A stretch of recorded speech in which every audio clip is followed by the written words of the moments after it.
Hey everyone, welcome to the Horror Show. I'm Cecil Laird. CASKET SNATCH. Jaime and Fuego! I'm Corey. All right, and we are here with two new faces, you guys. This is all part of something that we're trying to do more of here on the channel. Fuego, what is that, since you are the most appropriately associated with this venture of ours? Indeed, that is Crossing the Streams, and my band, Chiron, takes claim for most of the coverage, but we are really wanting to do some additional stuff where we take an eye upon bands that love horror and are of the freaktastic, like metal or rocktastic variety. They don't have to be like blasting your face in or whatever, but they have to have a spectacular sensibility to themselves, and that is what we are doing today with CASKET SNATCH, man. I am super stoked to be talking to both of these guys today, but most definitely Alex, who is the singer over here, man. How are you, sir? I'm pretty good. Excellent. Yeah, so Alex contacted us after we put a call out for people with horror bands or horror-related things that we want to start spotlighting on the channel. And so we invited him on to do this video spotlight episode. So what we normally do on our podcasts or our regular shows when we have new people on is we try and get their horror history and see kind of how it relates to what they're working on now. So we'll do that with both of you guys. So Alex, what was your first sort of recollection of dealing with the horror genre, your first experience with it? So I actually grew up watching horror films. My mom was a huge fan of like Child's Play and Friday the 13th and Nightmare on Elm Street. Oh yeah. And so I remember, as I moved here from New York as a youngster, but I remember back in New York watching the Friday the 13th franchise and things like of that nature. Mm-hmm. Like, my boogeyman as a child was the xenomorph from Alien. When I would be going to sleep at night and I couldn't sleep, it was because that's what I was picturing was in my closet. Nice. Was that. So That's awesome. Had a long history. So was that the first movie that you saw then? I think the first movie I ever saw was either Child's Play or one of the later Friday the 13th films, one of the ones with Jason in it. Nice. So I'm pretty sure I didn't see the original one until a bit later. Yeah, most people don't recollect that as the first one because they normally think of Jason with the hockey mask. Yeah, exactly. Generally, that's not the first two movies. Films, yeah, he didn't even have that face. So is Chucky one of your favorites then? Or do you not like it as a result? Somewhat. I'm more of a fan of Jason. I don't know. I hated Bride of Chucky and Seed of Chucky, but Bride of Chucky's so good, bro. But I really did like Curse of Chucky, and I'm looking Yes. forward to Cult of Chucky Yes. because of that. Mm-hmm. So I agree. I'm in your boat too. I didn't hate Bride of Chucky, but I hated Seed of Chucky with a passion. Yeah, they did take it differently. Yeah, Curse though I really liked. I thought it was more return to like the old style Chucky movies and things like that. So, what do you? We'll get to that question next. So. Let's go to you. What is your horror history? I actually don't really have much of a horror history at all. Oh, okay. All right. Well, that could be interesting in itself. Let's explore it. Surely. As a younger child, I always kind of had an aversion to horror, but that doesn't mean I wasn't necessarily exposed to it. I've been exposing it to him a lot. A lot of the That's exposure. what they said. Yes. A lot of the exposure is recent, but. Like I've seen Chucky back in the day. Not too recently, I've seen the movie 1408. I've seen Stephen King, baby. Yeah, I've pretty much seen all of the Stephen King theatrical interpretations. I haven't read any of them. I'm not a big reader, but. I will say that probably the scariest thing I've seen as a child, which definitely obviously influences my musical taste, would be Pink Floyd's The Wall. That it's interesting how that had horrified me to the core so thoroughly as a child. Movie? Yeah, the movie. Mm-hmm. Yeah. It horrified me so thoroughly as a child, and now. And this is kind of the same way with a lot of horror. Is like now I just think really fucking cool. Mm-hmm. Yeah. It is a has so horror much- movie at the end of the day, dude. It really It is, is. and it's definitely not something an 8-year-old child needs to see. No. But I guess if you want them to be into really good music, So before we move on from that, I actually have a personal story with that Do it. movie. As a fourth grader, seeing that movie for the first time, I did not eat school hot dogs. Probably No, like- should you, Alex? Holy probably shit, like man. 6 years Process after that. crazy- No, not surprising Process at all. craziness, no Yeah. way. And I gotta say, that is not the movie to watch the first time you try mushrooms. I'll tell you that much. I'm not Okay. saying from personal experience, Okay. but personally, it was not a good idea. That was Fear and Loathing in Las Vegas for me. Oh, and that's I an would even not worse recommend idea. that either. No, but can I just tell you that animated flowers eating each other is Yeah, not the most fun bad. thing to that watch scared when you're the really Yeah, that fucked bro. up. scared the shit out of me as a child. That Oh scared my the God, shit. yeah. I was trying to understand what I was looking at, and it didn't make sense. And I was just like, "What is reality? Why is this mountain fucking bleeding right Yeah. now?" Is this real life? But to be fair, I had the same reaction with the Heffalumps and Woozles in fucking Winnie the Pooh, because we went from happy Winnie the Pooh territory to fucking scary, multicolored fluorescent elephants. Well, if we're talking What? traumatizing childhood movies, Yeah, Yes, bring it absolutely. on, we Alex. should I be think we've gotten talking. there. We should be talking Watership Down right now. my Yes, God. yes. Oh my God. Jesus Christ. Those poor animals, and they're swimming, and they're just like, I can see the island on the inside. It's Oh out my there. God, And they're just like, dude. no, there's no island, man. They're fucking dead. The one that gets trapped in the razor wire, and they're just trying so helplessly to help him, and then when they think that it's finally over, he just fucking dies. So beyond your earliest exposure, then what sort of horror did you end up over the course of your life learning to gravitate towards? Because some people veer away from the type that they first started with. Some people veer only towards the type that they first start with. I'm kind of a horror connoisseur. If, You like a if you will. soupçon of everything. Yeah. I like all of these scares. Bring them like- on for me. Yeah, Yes. my top favorite movies I've been thinking about for the past day or so, knowing that I was going to be coming on to here, Mm-hmm. and it's really a wide variety of types of films. Nice. Because I like a lot of the home invasion horror stuff, particularly okay. if you've seen the French film Inside. Oh yeah, Um, we actually just did a remake or did. a trailer reaction for the remake that's coming out soon. Yeah. Which I'm equal parts excited, but also kind of fearful of the remake. It'll be cool to see it, in English and all that. But that original film was just so visually striking. The movie that came out a couple years ago, The Witch, which has actually put a lot of influence on me on the upcoming album that we've been working Really? on. Okay. To me, that's one of those films that kind of calls back to things like The Shining and things like that, where it's not all about hyper-violence and gore to be a horror film. It's making it unsettling. It's having those musical cues, and it's having a good storyline and plot to it. But then on the other end of the spectrum, there's The things Shining like- actually had things happen. I agree. Yeah.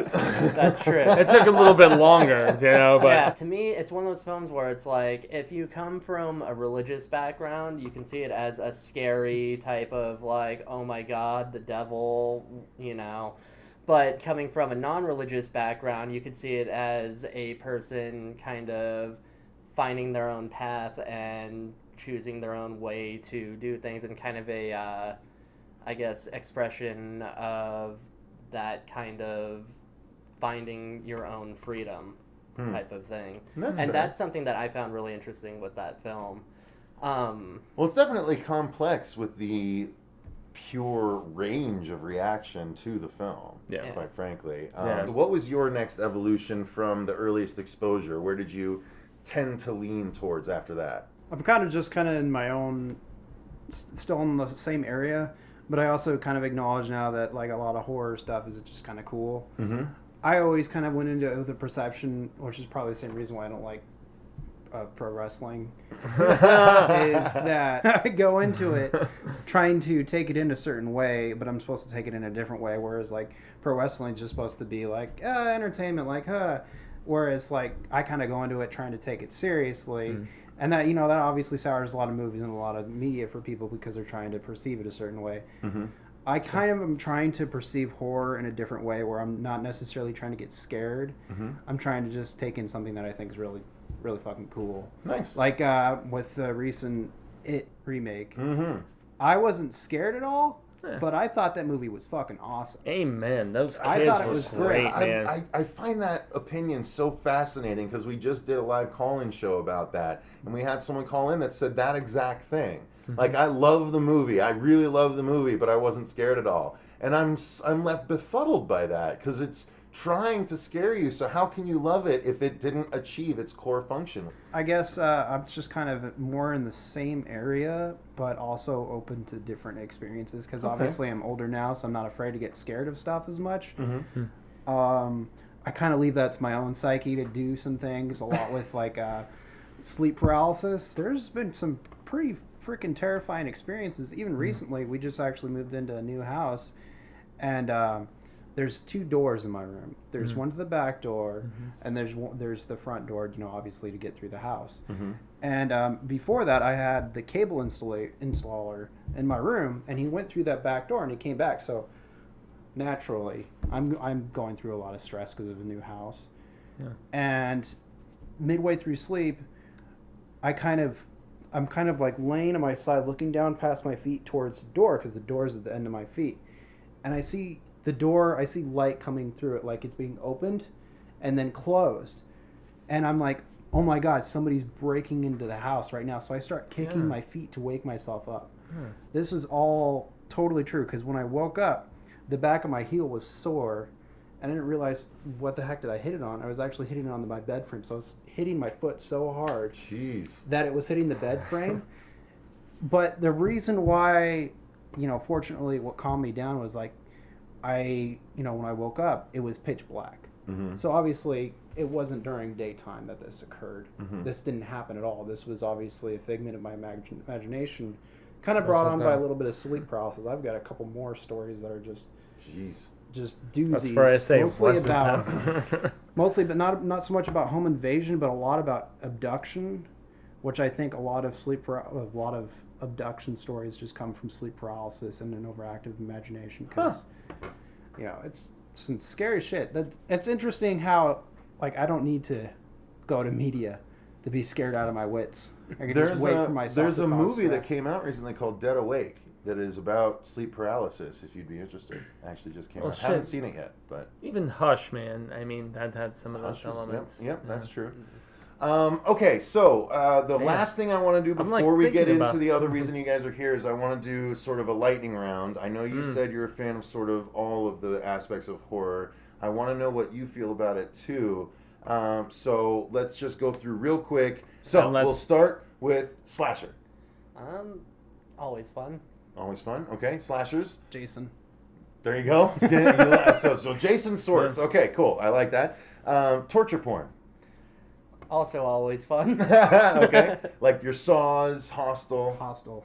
You're a fan of that? Okay. Yeah, not really. I just know what's okay. Well, that's what I'm asking. Your thoughts that. on that subgenre? Are you not a big fan of the torture porn stuff? Heck no. No. Okay. I'm not a big squirmish guy.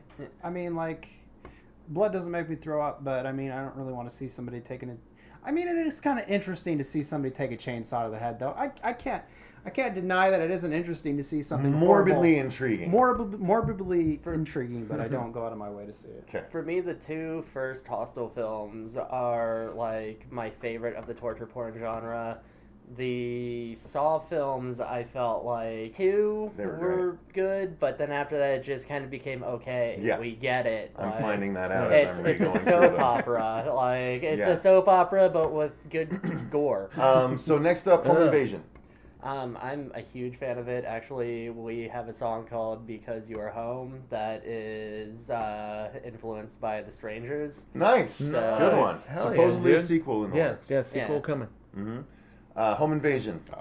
I'm just gonna say overdone and dry. Amen. All right. Pound me, brother. Nice. Yeah, All right. I don't like that John Raymond. All right, everyone, sample Fuego saying "Pound me, brother." Okay. Next up. Oh boy, that Ghost will be films. coming. That's like almost as much as. When they're done right.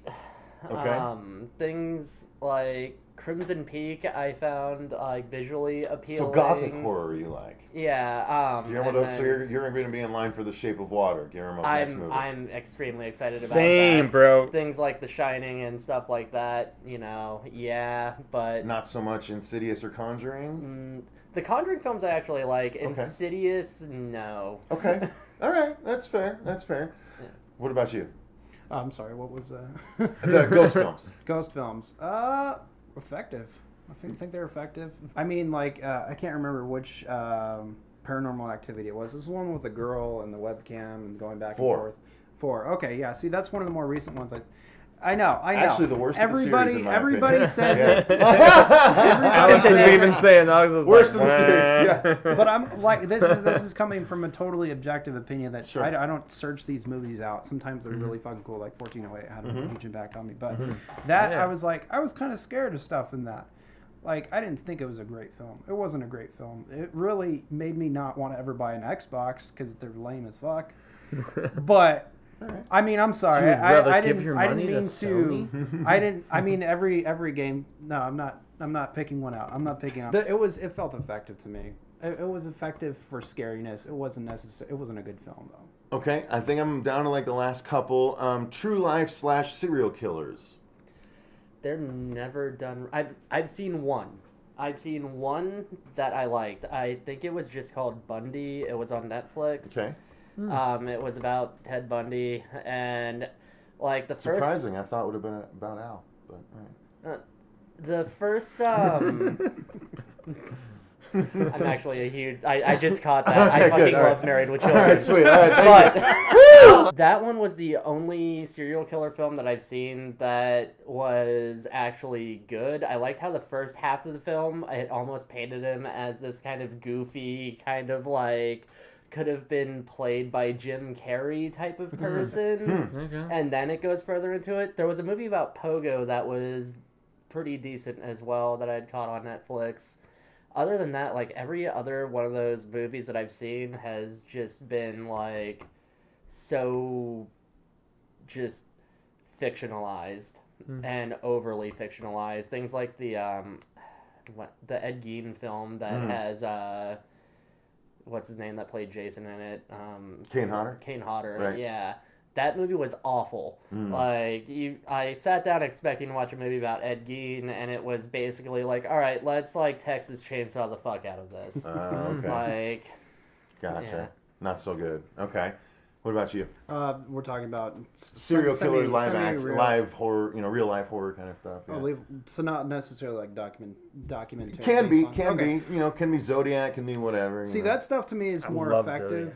as far as like saying effective. When I'm saying effective, I'm meaning like scary, not necessarily a good piece of cinema. But like Rampage is a good example. I was actually kind of scared of that. That Really? it's more just the You talking thought. about the Yui Bowl film? Yeah, that's the shitty, the worst the man. only- on No, the planet. it's actually his best movie. it is his best movie. He is- It he should be is- his only movie. I love Rampage. I'll actually. fight him. It's more just the thought of this kind of thing happening, where somebody's just going around with a gun, wearing armor. The police can't stop them. The police are mostly dead because of X reason. That to me is scary. The ones that are more like just telling you about things like documentary type pieces, where it's not even, it's just telling you, it's just educating you about this killer. That stuff's scary to me. I guess more when we get into the supernatural thing, I kind of just turn off pretty quick when it comes to being scared. But Gotcha. I mean, no, you're not alone. You're I not guess alone. with like Paranormal Activity, that could be seen the same way. But I mean, if you've experienced like hauntings before, it hits you real deep to the core. It doesn't matter if it's a stupid movie where there's just like a jump scare and a girl changing in front of a webcam, but then like, why is that moving over there? Like what? That happened with our co-host Susie when we went to see The Conjuring 2. She had experienced some of the things that actually happened in that one, and she Like, I sat she next to wasn't her, having it. and she was literally like, she was almost shaking, and I saw her, like, tears coming out of her eyes, and she had to wipe them away, because, like, she was just like, she grabbed my arm at one point, because she had been through that shit, and like she talked about it in our review of it. It was really awesome. So I love how that can happen. But you brought up Paranormal Activity, which is a segue into my last one, which is found footage. I actually have kind of prepared for this one. Okay. So there's this constant thing going around that found footage is awful, and Disagree here, but yes. for It the depends on the approach, in my opinion. All right, we should let him talk. definitely. It's my fault. That's why I interjected. yeah, Yeah. it's my fault too. To me, movies like Paranormal Activity and things like that, it's a cheap cash grab. It's trying, like, The first one or all the ones after that? all of them. Really? I've Okay. not liked any of those movies. Okay. But then there's things like Grave Encounters. I loved Grave Encounters. Grave Encounters and was the second amazing. Both of them, Mhm. yeah. Mhm. And then there's things like, of course, the original Blair Witch Project, and I even enjoyed I loved the the new one as Mhm. well. Mhm. And so, Hate me, but I liked the sequel. Yeah, he likes Book of Shadows. Book of I Shadows. did like Book of Shadows with the fucking metal soundtrack and Yeah. everything. Yeah, it wasn't good, but it was an interesting continuing of the mythology. I mean, anything that involves naked women running around a fire, I'm Yeah, okay truly. with. Truly, right? Naturally. Amen to that. Yeah, that is high-fiveable, sir. And finally, what about you for the found footage? I have mixed feelings, really Okay. mixed feelings. I could see both sides of found footage entirely. Trying to think of a recent, not too recent, found footage one.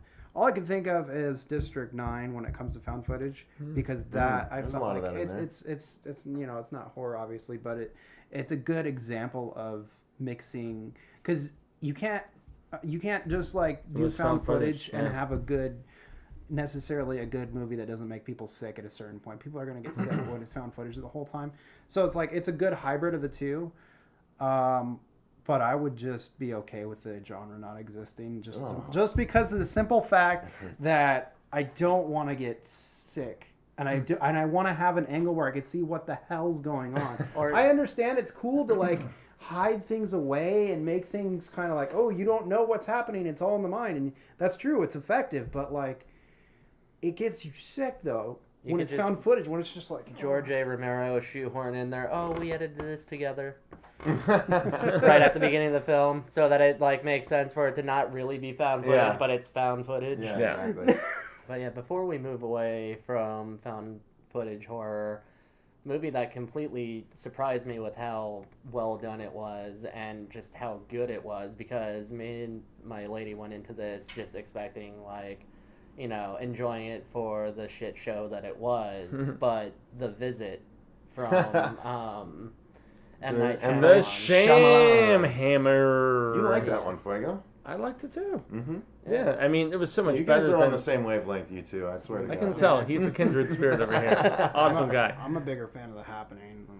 Oh. Hot dogs, man. Hot dogs. No. Like Hot that. dogs. What? Oh, No. goodness.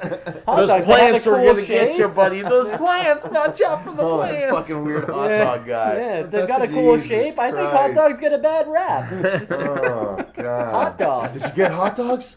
Oh, Lord, yeah. What? Alright. No. What? No. Yeah, I have nothing. Alright, so- I have nothing to say about The Happening. By the way, It's- I mean, it's- I actually have less to say about The Last Airbender than I do The Happening. So, Both hey, wonderful man. films. All right, Hey, so man. let's jump into the real reason why you got. Now that we've gotten introduction, let's start the show.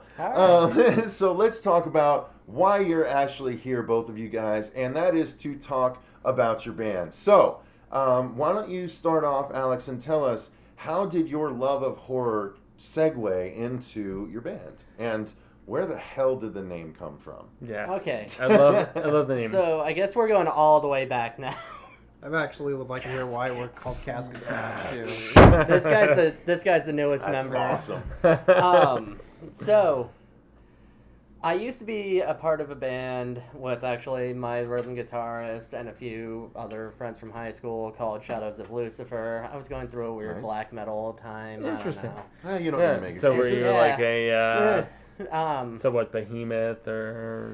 What was weird about it was we all had different influences, and so Because lots of black metal people are like, Behemoth's not black metal, and they talk shit about you for we even were liking Behemoth. more of like experimental metal, Mm. like because my lead guitarist was really into really weird like psychedelic prog type of stuff, and then me and my guitarist were both into heavy metal and things like that. Heavy metal is such a broad term, though, Alex. Come on, yeah. you have to talk more specifically, sir. I don't know, I went through like a 3-month period of listening to nothing but Demi Borgir or Demi Borger, however you guys can correct me in the comments. Theatrical, Good luck. They will. commercial Yeah. black metal, as we like Yeah, to describe them. Yeah, Yeah. I enjoy them though. They're great, and they have a new album coming out. I grew out of them within like 3 months. Yeah. See, I Perfect was, follow-up. I was That's always kind of so a common thing. So when that band fell apart, I was looking to start a new project with my rhythm guitarist and a few other people. And me and my rhythm guitarist, Austin, have this really close friend of ours that we've known since like we were all little kids. His name's Shawnee. Actually, shout out to him because he's also within the music scene. Shawnee! He does like hip hop and beats and stuff like that under the name Dungeon Destroyer. Oh, okay. That's pretty awesome. So he's actually been doing pretty good for himself. But he kept using the word snatch constantly over this course of like I think like a 4-day weekend that we had. We were hanging out playing video games, and for some reason like every other word out of his mouth was snatch, like snatch this, and like, you know, just, and I thought it was the funniest fucking thing ever. And I was sitting on the bus on my way home and just thinking up band names and stuff like that, because what I really wanted to do was something more kind of horror punk goth rock type of thing. And the name Casket Snatch came to mind because of the double entendre, which a lot of the stuff that I write has double meanings to it. Okay. So it can mean grave robbing, and it can mean, you know, dead pussy. So Okay. and so that's where the name actually originated from. I Nothing mean, wrong with a little both are a necrophilia every handful. now and again. Yeah, both are a handful. Crack open a Yeah, cold they one. are. Oh, I love that. Wah, wah, wah, Crack wah. open a cold one. Yes. Wow. That's actually- amazing. You put that's thought into that yeah, one. good job, Alex. I used to drive a hearse, and I really wanted to get a casket cooler to put in the back to just kind of tell people, like, point to the back of my hearse and be like, crack open a cold one, you know? But, That's so awesome. that's where the name comes from, was that whole thing. Okay. We started the band back in high school, and at first we were basically doing our Shadows of Lucifer songs. We kind of like threw all of that stuff away and started writing new stuff.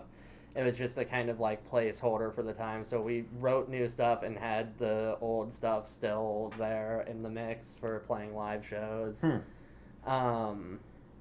Our first album, which is now discontinued, came out in 2009, Okay. which was Sweet Death. We got the title for that out of a friend of ours worked at a sex shop, and he got this big book about sex, and in the back there was this like dictionary, and in there one of the things in there that kind of stuck out to us was Sweet Death as like an alternative name for sex. Sure. So we Yeah. thought that was Nice. a clever thing to title an album. As I said, that album's now discontinued, but we took this music that we still play off of that album and re-recorded it with some newer stuff for the EP that we just released last year called The Lost Pages. Okay. That way we still have, you know, we have an updated version of those songs because it was so long ago that we recorded that album. And we wanted to have something new and updated. There was a brief period of time where I kind of had a revolving door of members because of people having other things that they had to prioritize and do. Gotcha. It's always hard to balance that. Anyway, but you said, Alex, that you finally gotten to a place with a solid lineup, which I'm Yeah. assuming involves the gentleman to our left over here, Corey, fuck right? that guy. Fuck that guy. No, he's implemented so much insight over the course of our discussion here. So how did you how did you first legitimate? It's been great. How did you first find out about the band and then get involved and get to where you're at now, sir? Oh, can I answer this real fast, or at least start this off? Start it off. So we were in a shitty living situation at our old place, and we needed a roommate. Okay. And we set up a Craigslist ad, and I demanded that they place into it must be Satan friendly. Craigslist ad looking for a roommate. Nice. And then this fucking guy shows up, and I show up in a tattered Nine Inch Nails shirt. Yeah. There you go. And flip flops because it's Arizona. Best Nine Inch Nails album is all of them. Actually, I legitimately will not. There's legitimately, I am totally a believer in the Nine Inch Nails gospel, so much so that I will not fault them for anything. Okay. Wow. Okay. I such a as you can non-answer. see, Yeah, I know. Because I have my answer that I'm going to hit him with. I'm adoring many Marilyn Manson pins. Fuck Marilyn Manson in comparison to Nine Inch Nails, though. Wow. Amen to that. Yeah, it's all about Trent, man. And Yeah. I'm sorry, their merch is. I'm sorry, Marilyn Manson's old merch is really cool. I can't help it. We could go from Head Like a Hole to like Ghost 24 from the Ghost album, which is just all ambient music that I can fucking groove to. Okay. All the way to You're actually reaching deep, and I respect you better. all the than- way all the way to fucking Less Than, where I learn about polybius, which is a fucking apparently evil video game that apparently doesn't exist because it's a hoax. Which you still need to see Polly D. All right, so back to it though. How did Sorry. you get involved in Alex's band at the time? I mean, it first started off with, oh, hey, I'm living with a band. It's really loud on Tuesdays. I'm not really bothered by that. And then it went from like, I really want to buy a synth and learn how to play the synth and get into all this stuff. But also I want to try and get into this. But also I want to play one floor tom, just one floor tom. Just one? Just one, and beat the hell out of it live. It's a really big one. It's really big. It's exceptionally large. So we're compensating. Yes. Kind of Well, I've thing. always been a percussionist, kind of in a certain sense. I'm no good with the drum kit, but I definitely do have a pretty decent sense of rhythm. And I've always been a big fan of like, not necessarily tribal, but like more war drum type sounds. Of course, I'd much rather be doing sample type trigger pads where I'm hitting, program sounds, but an acoustic drum really gives you a nice feel too. Some of the best drummers, though, man. I mean, even Danny Carey from Tool and stuff, they've got their like little drum pads over there with like pre-triggered sounds and shit. It's something know? I guess we'll probably end up visiting in the future. Might be adding. I need more gear. I need to have more. I need a longer setup time This on is stage. where the money comes into play. Believe me, I know.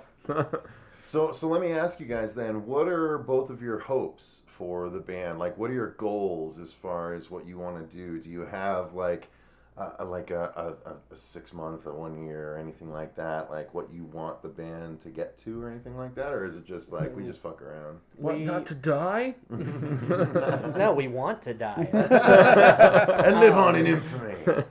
So we're hoping to get back on tour and stuff like that within the next year or so. We're hoping to start off small, doing small rural types of places and things like that, and just continue to push out further. Mm-hmm. Our kind of end goal, like, we don't expect to be the next, like, Marilyn Manson or the next, Alice Cooper or whatever. We just want to make a living doing what we love to do. I mean, maybe the next awesome. Hootie and the Blowfish. Yeah, I was going to say, Awesome, because those yo. guys had their concept down pat, Or man. Marcy Playground, Yeah. We would like to make a living doing what we love doing. I mean, isn't that what anyone wants to Sure. do? That's what we want to do with this shit. I just want to make good music and really fucking enjoy playing it. And Nice. really enjoy the end product. My end goal for music is my end goal for life. It's very vague. It's like feel good and be Please happy. admit it. Like Don't worry, I be don't really happy. I don't really have big. I'm proud of you dreams. for not answering that with "I just want to die." I mean, like I want to live. Don't even look at me. I've fuckers. since learned I cannot make very, very dark jokes. I think that a lot of people don't Dark understand jokes. that when I look at them and say I'm shopping, I'm going to the store with a friend, and they ask me where something is, I turn around and say, I want to die. People kind of just think, holy shit, this guy's going to kill himself. It turns out that's Yeah, I don't want to really get committed. I just want to, like, make people kind of feel kind of awkward and uncomfortable sometimes, and then laugh maybe at the end. Yeah, man. You know what would be just as done. effective, though, is if someone comes up and says something. What did they say to you before you said that again? I think they were asking. I think we were getting like groceries or something. And it was like, where are the taco shells or something like that. Just here, okay. Say that to me, right? Like say it like I'm you. Where are the tacos? Where are the taco shells? I got new socks on. Yeah, that might Just go back to what you're doing. Yeah. Same effect. I do have existential crises constantly instead. Oh. I Yeah. feel like that's pretty good. Like sometimes they'll say that. Yeah, we're all human in that. They'll be respect. like, where are the tacos? And I'll be like, I don't know who I am anymore. Where are we all? Yeah, What where are any What of are we are doing? the taco shells really in Is this existence? real life? Yes, I the feel like- tacos are in aisle 8, but aren't I right now too? I feel like it causes less of a possible being committed issue and more of a somebody else asking the same question issue. So you turn to the wrong person and go, I want to die. And they're like, oh, God, I do too. You're like, really? Can I come with you? All right, so we're actually kind of approaching towards the end here, so I want to make sure we have a little bit more time, but I want to make sure. So, where can people go to find Casket Snatch's music, and what is the next sort of thing that they can get themselves from you guys?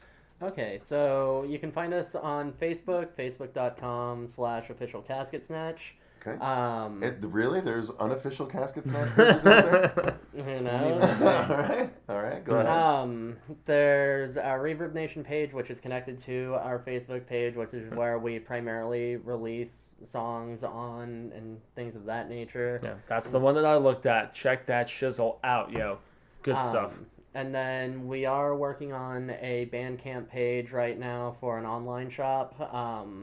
We're working on remastering the EP that we did before we release it on to the shop, and then we're also working on getting some more merchandise to just add to the store. Nice. So people can purchase merchandise and things like that off of the online shop. Cool. Do you guys have some cool designs and stuff already? Right now, kind of, yeah.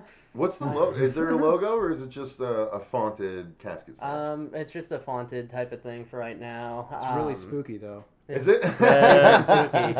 We have one shirt that's the generic Jack Daniels label thing, but like we've had children not be able to buy it because it says 100% horrifying filth and satanic motherfucking Terrible. rock and roll on it. So And I'm That over sounds here like, we fucking need awesome more to me. naked women on our shirts. Amen, we do.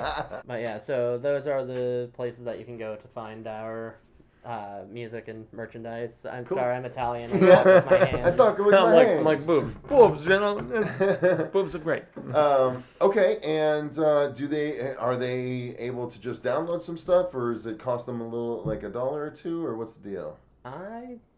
Or can they just stream it? They can stream it. Okay. I believe with Bandcamp, they only allow a limited amount of free streams before they start charging. Or not streams, but free downloads. Because I was going to put up one of the songs for free download on there. They have like a limit of like 200 a month or something like that, which was really weird. That's a bummer. Okay, and didn't you say you're working on a video too? Yes, we want to do a music video for Ash and Rust. We have a couple of people in mind to start working with on it. We just need to get the mastered product of it done. Love the So double that we bass on the back half of that song, man. It's fucking really good.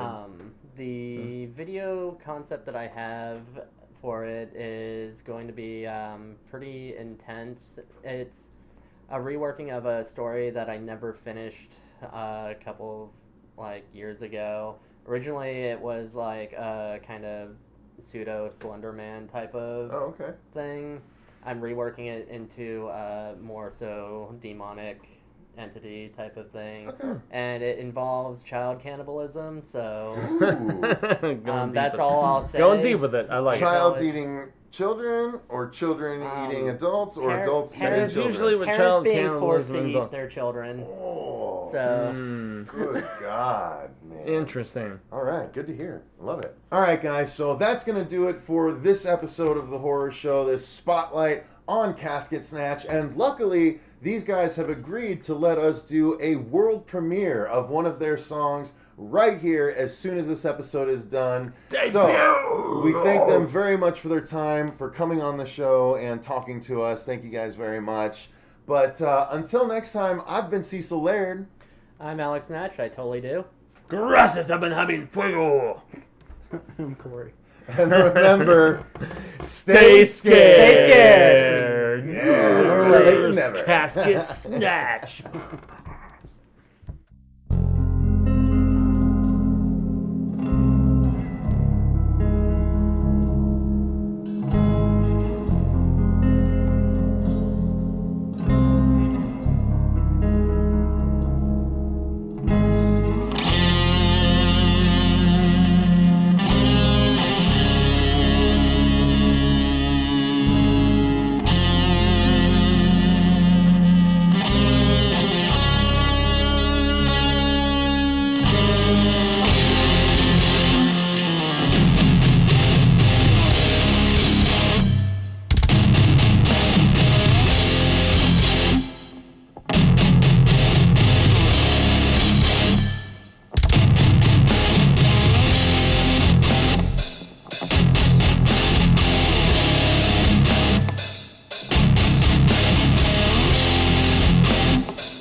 The hell in hello, neurotic, erotic. Your face numbs me with every kiss I blow. Following line with the letters and scream right past the good father. Is no room here for beggars in this fucked up life. All my life left me hearing voices echo in my head, filling me up with dread. So I'll lay here and speak with the dead. Hands wrapped around your throat, bleeding, tempting, screaming out, sacrifice my own sanity. On this talking board, it's beginning, scratching, scraping, turning. Hands wrapped around your throat, bleeding, tempting, screaming out, sacrifice my own sanity. On this talking board, it's beginning, the voice echo tragedy. You gave me all that I can take, make me shiver and shake. My heartache can't pull back now, 'cause you're making me come. Everyone's love for you is infamous. Bleeding hearts and artists and soldiers, they all want this, yet they need this. Your destruction